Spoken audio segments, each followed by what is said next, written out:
Hello mga auntie, good morning! It's me, Miss Teen. For today's video nga para mga auntie, samahan niyo ako sa aking daily routine.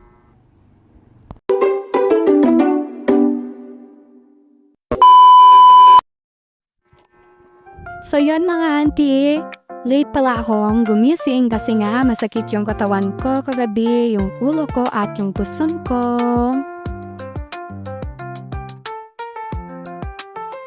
At yun na nga auntie, nagtiklop na ako ng aking hinigaan kasi nga hindi tayo anak ng contractor para may tiklop tayo ng ating higaan.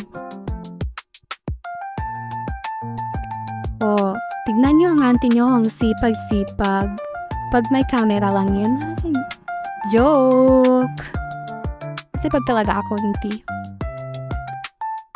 So, fast forward mga auntie, at nanghilamasa po ako. At syempre, pwede mawawala ang aking sabon na Beauty White Soap ng U-Glow Babe. Maganda yan mga auntie, lalo na sa mga may acne prone na kagaya ko.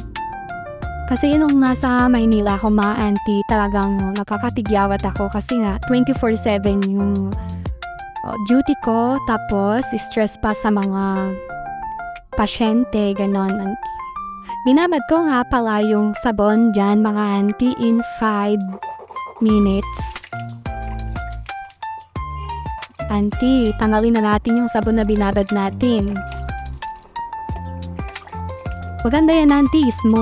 Smooth sa face.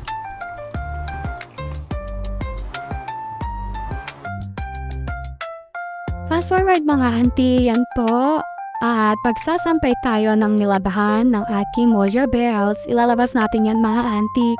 Kasi nga, papaarawan natin mas maganda.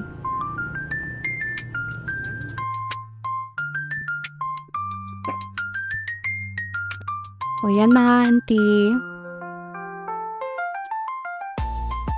O nahulog pa.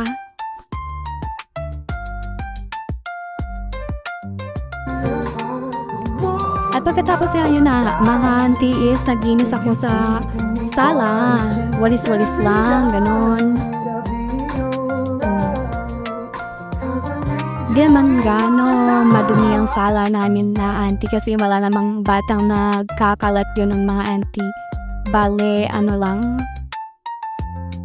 alikabok ko na lang. Fast forward mga auntie, bumili pala ako ng kakainin kong pansit canton para sa umagahan. At yun na nga mga auntie, nakabili na tayo. At yan lamang po ang aking